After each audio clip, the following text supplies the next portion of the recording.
communities, with almost 200 homes destroyed in the blaze. A number of fireys from our region have been on the front line of the firefighting effort, heading across the border to assist in protecting scores of properties. Tonight we meet Luke Commisso from the Mooroopna CFA. He was one of many to help out during our sister state's time of need. In all times in the past, we've had New South Wales, New Zealand, South Australia, Tasmania come over and help us. So we've returned the favour and gone and helped our other colleagues. Hundreds of Victorian firefighters headed to New South Wales last week to help combat the bushfires burning across the state. Mooroopna firey Luke Commisso was among them. He was part of a strike team which conducted a range of operations, including backburning. He brought his camera along, giving us an insider's perspective on the firefighting efforts.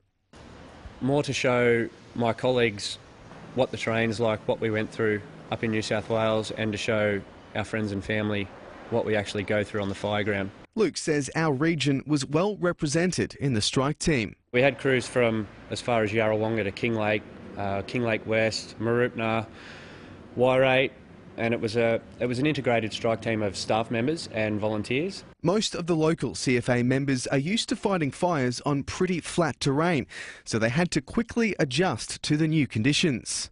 The terrain was one of the roughest I've pretty much ever seen before. We'll bust up from Richmond to Falconbridge.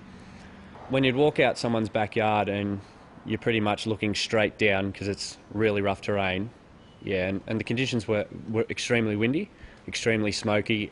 At times the wind reached speeds of 100 kilometres an hour, and to top it all off, we had a bit of an issue with brown snakes and funnel web spiders. They were a little bit scary, just popping up out of nowhere out of the burnt country. And especially at night, once our crews were working at night, that was the big fear of the funnel webs.